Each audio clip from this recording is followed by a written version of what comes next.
where aerodrome pavements, runways, taxiways and aprons are used by aircraft with weights of more than 5,700 kilograms. The strength of the hard surfaces are reported by using a pavement classification system.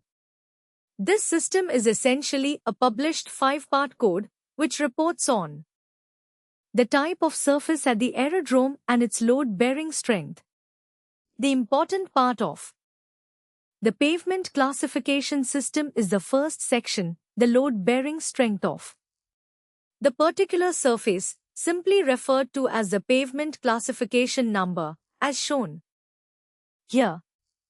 This value must be compared to the load force of a maneuvering aircraft.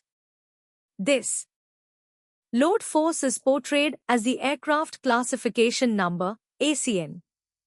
It is a unique number, expressing the relative load effect of an aircraft to a surface type and thickness. Generally speaking, the aircraft classification number must not exceed the pavement classification number for the same surface, otherwise the surface will deteriorate quicker than its design life. For example, an aircraft with a classification number of 110 on a particular surface type should not maneuver on a pavement with a classification number of 35 on the same surface type. Chances are, the aircraft would seriously damage the surface and most probably embed itself. When pavements are designed for use by aircraft with a ramp mass of 5,700 kilograms or less, bearing strength is reported in terms of the maximum mass allowable and the maximum tire pressure allowable. Information on the condition of the movement area of an aerodrome and the operational status of the facilities related to it must be provided to the appropriate aeronautical information service units to enable arriving and departing aircraft to have the most up-to-date operationally significant information. It should also be available to air traffic service units. The condition of the movement area and its associated facilities must be regularly monitored. A matter of significance reported on without delay. This is particularly the case in respect of construction and maintenance work, rough or broken paved surfaces, snow, slush or ice on runways, taxiways and aprons, water on runways, taxiways and aprons, snow banks and drifts adjacent to runways, taxiways and aprons, anti-icing or de-icing liquid chemicals on a runway or a taxiway, temporary hazards including parked aircraft, failure or irregular operation of part or all of the aerodrome's visual aids and failure of the normal or secondary power. Runways are the part of an aerodrome's maneuvering area that is used for takeoff and landing of aircraft. With few exceptions, runways are prepared and usually made of concrete or tarmac. Runways are straight and do not have excessive slopes. Usually both ends can be used for takeoff or landing, and in all cases runway markings painted on the surface will provide the pilot with indications about the use of the runway and a system in landing. It is normal practice to take off and land into wind. Several factors influence the runways on an aerodrome. The most influential is the wind, and it is this that controls the alignment and number of the runways built. The number of runways should be such that the usability of the aerodrome is not less than 95% for the aeroplanes that the aerodrome is intended to cater for. It is largely defined by their use rather than their physical characteristics. An airfield, a grass area upon which runways may be marked, may have several or no defined runways, whereas an airport, a point of country entry, may have several defined and paved runways of the very latest design and specification. It is the types of operations carried out on a runway that determine the runway type, the service provided, markings, signs and physical characteristics are all type dependent. And non-instrument runway is one where takeoffs and landings are undertaken visually. These operations are usually defined by reference to ground visibility or runway visual range. Cloud ceiling and daylight considerations. The runway markings will reflect this type of use. An instrument runway is one to which instrument departures and approaches are made using defined procedures. Departing aircraft will utilize the procedure in the form of a standard instrument departure. And arriving aircraft will use runways subdivided into precision runways using ILS, GLS, MLS or PAR approaches, non-precision approaches, using VOR, NDB, SRA or ILS azimuth-only approaches. A takeoff runway is one that can only be used for takeoffs. This is usually because of terrain constraints, preventing approaches or missed approaches. The threshold of a runway should normally be located at the extremity of a runway unless it will be operationally prudent to do otherwise. If the threshold is displaced, then the runway will be marked as shown here. The length of a runway should be adequate to meet the operational requirements of the aircraft that are intending to use the aerodrome. It should not be less than the longest length calculated to correct for local conditions of elevation, temperature, slope, humidity and surface characteristics. There is no requirement to cater for the worst case a critical aeroplane at maximum mass. Runway length is reported in meters. However, fixed distance markers are placed along the edge of the runway 1,000 feet apart, starting 300 meters from the threshold. For a paved runway to accommodate instrument approaches from either end, it must be at least 1,800 meters between thresholds. The width of runways is also important and clearly should be suitable for use by all the aircraft that intend to use the facility. The primary factors deciding the width of a runway are wingspan and outer main gear. Wheel span. Most of runways can be specified in terms of the Aerodrome Reference Code, as shown here. The shoulder of a runway is the area adjacent to the edge of a paved surface, so prepared to provide a transition between the pavement and the adjacent surface for aircraft running off the pavement. Shoulders are recommended for all Code D ANI runways with a width of less than 60 meters and for all Code F runways. The overall width of the runway in its shoulders should not be less than 60 meters wide for all D ANI coded runways and 75 meters for Code F runways. The perception that most people have of an airfield is that there is simply a runway of a certain length which is used for takeoff and landing.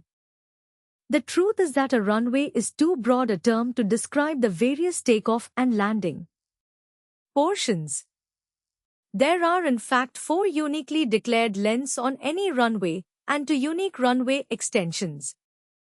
We will deal with the runway extensions first. For commercial and operational reasons, there may be an extension to the runway called a stopway. A stopway is a defined rectangular area beyond the end of the takeoff run available, which is defined later in the direction of takeoff, no less wide than the runway, and centered upon the extended center line of the runway. Stopways cannot be used for any purpose other than bringing an aeroplane to a stop after an aborted takeoff. Therefore, they cannot form part of the landing or takeoff surface. To help the pilot recognize the stopway, it should be distinctly marked with yellow chevrons, as shown here. Other than a stopway, there is one other additional type of extension that could be made to a runway. This is called a clearway. A clearway is a defined rectangular area beyond the end of the takeoff run available, not less than 150 meters wide, centrally located about the extended center line of the runway, and under the control of the airport authorities. The clearway is actually the area underneath the clearway plane. The clearway plane extends from the end of the runway with an upward slope not exceeding 1.25%, above which no object or terrain protrudes. The length of a clearway will be the lesser of the following two distances. The distance to the first upstanding non-frangible obstacle or frangible objects of 0.9 meters or more in height, or a distance equivalent to 50% of the takeoff run available, which is distance that we will define shortly. Having dealt with the two types of runway extensions, let's now focus on the four specific operational distances at an aerodrome. These are takeoff run available, TORA, takeoff distance available, TODA, accelerate stop distance available, ASTA, and the landing distance available, LTA.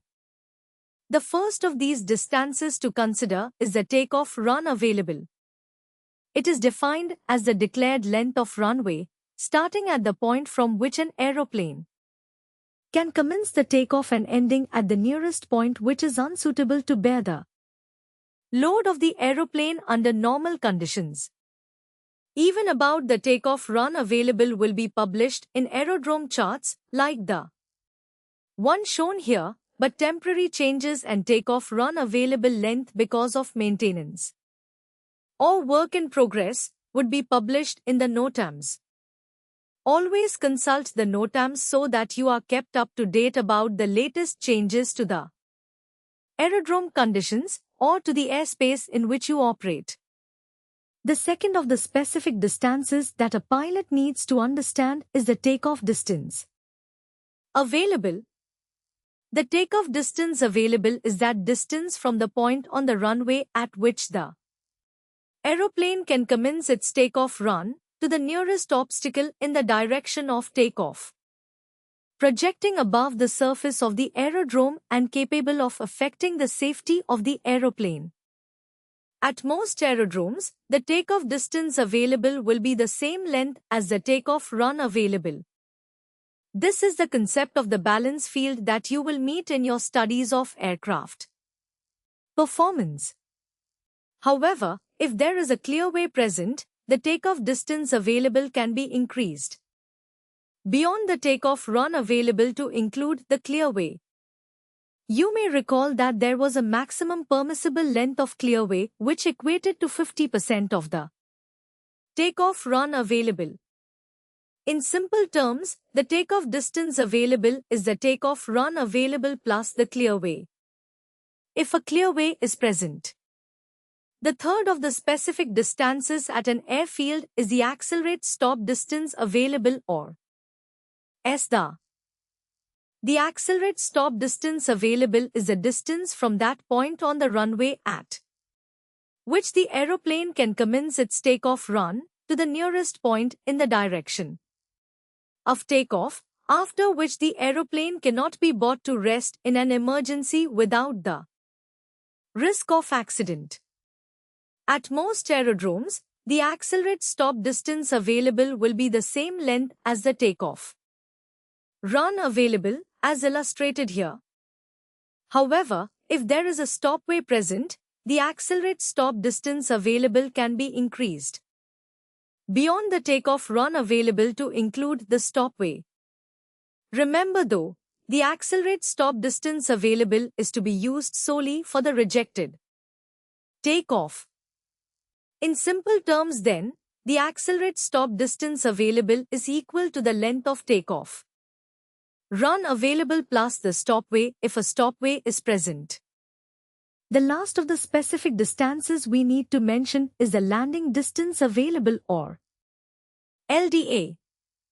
The landing distance available is the length of the runway which is declared available by the appropriate authority, commencing from the point on the surface of the aerodrome above which the aeroplane can commence its landing run, and extending to the nearest point in the direction of landing, beyond which the surface of the aerodrome is incapable of bearing. The weight of the aeroplane under normal operating conditions. The length of the landing distance available is easily identified by the distance between the thresholds. There is no other distance that is allowed to be used for landing. Even stopways are not permitted to be used. A runway strip is defined as a surrounding area including the runway and stopway 1 exists, in which obstacles are kept to a minimum. Any obstacles that are operationally necessary, lights, equipment, cabins, etc., must be frangible. The purpose of a runway strip is to reduce the risk of damage to aircraft running off the runway and to protect aircraft flying over it during takeoff or landing operations. The dimensions of a runway strip should extend before the threshold and beyond the end of the runway or stopway for a distance of at least those defined here. 60 meters where the runway code number is 2, 3 or 4, 60 meters for a code 1 instrument runway and 30 meters for a code 1 non-instrument runway. The width of the runway strips are to extend, when practicable, laterally on each side of the centerline of the runway and its extended centerline through the length of the runway strip to a distance as defined here. Code 3 or 4 instrument runways shall have an area 75 meters either side of the centerline, graded so that airplanes which the runway is intended to serve shall have an area that they can safely run off the paved surface onto in the event of an emergency. For runways coded 1 or 2, then the distance will be 40 meters. No fixed object other than visual aids are permitted on a runway strip within 77.5 meters of the centerline. The code 4F, Cat 1, 2 or 3 runways, or 60 meters for code 3 or 4 precision Cat 1, 2 or 3 runways, or 45 meters for code 1 or 2, Cat 1 runways. No mobile objects are allowed within the runway strip during takeoffs or landings. The Runway End Safety Area, RESA, is an area of land usually at each end of a paved runway, either side of the extended centerline that does not form part of the operational runway. It will be free from obstruction and is set aside in case an aeroplane overruns the end of the runway. It will be at least twice the width of the runway and extend for a distance of not less than 90 meters from the end of the runway strip. RESAs will be provided for all Code 3 and 4 runways and for Code 1 and 2 instrument runways. The radioaltimeter operating area is established in the pre-threshold area of a precision approach runway. Don't forget that for Cat 2 or 3 operations, the use of radalt is mandatory to determine DH. Thus the area should extend laterally on each side of the extended centerline of the runway to a distance of 60 meters and for at least 300 meters from the end of the runway. It should be as level as possible. Taxiways at aerodromes are designed to expedite the movement of aeroplanes to and from the runway and include the areas provided as fast turn-off lanes from main runways where traffic volume is high. Where the end of a runway is not served by a taxiway, then an area large enough for turning is to be provided. Taxiways may cross, join and intersect each other. At major aerodromes, they will require signs and markings to enable pilots to reach their destinations, often a confusing task. They must also be readily identifiable. Some taxiways run parallel to runways and must therefore not be confused with the landing surface at all.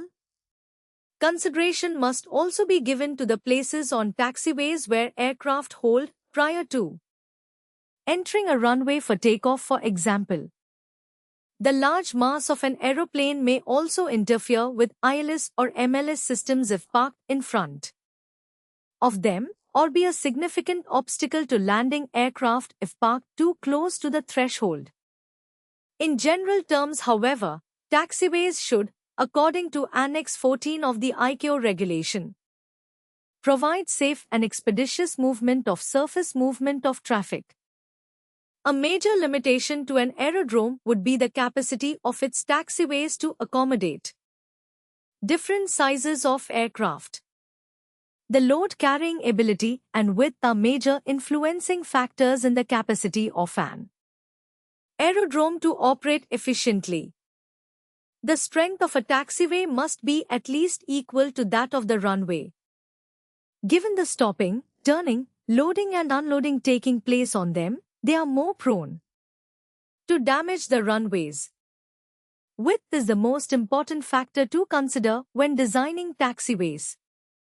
When the table shown here shows the minimum requirements for clearance of the outermost main wheels, when the nose wheel is on the center line of the taxiway, the straight portion of a taxiway should have a width of not less than that specified in the table shown here.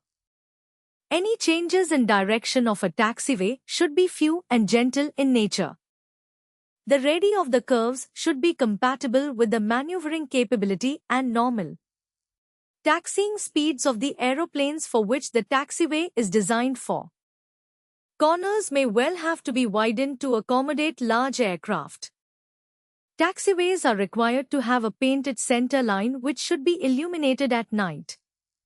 Pilots must keep the nose wheel of their aircraft on the center line, especially during turns, as this will ensure that the main wheels keep on the taxiway.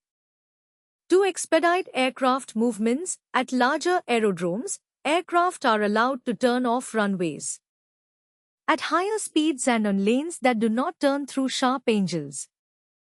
Using rapid exit taxiways, all fast turn-off lanes as they are called. They are located along runways and are designed and constructed to cater for turn-off speeds of 50 knots for Code 3 or 4 runways and 35 knots on Code 1 or 2 runways in wet conditions. The area is to include a straight section after the initial turn-off curve to allow an exiting aircraft to come to a full stop clear of the intersecting taxiway. The intersecting angle with the runway should not be greater than 45 degrees or less than 25 degrees, preferably 30 degrees. The shoulders of a taxiway, used by turbine-powered aircraft, are to be prepared in such a manner that they prevent erosion by jet blast, which can cause the ingestion of surface material into aircraft engines.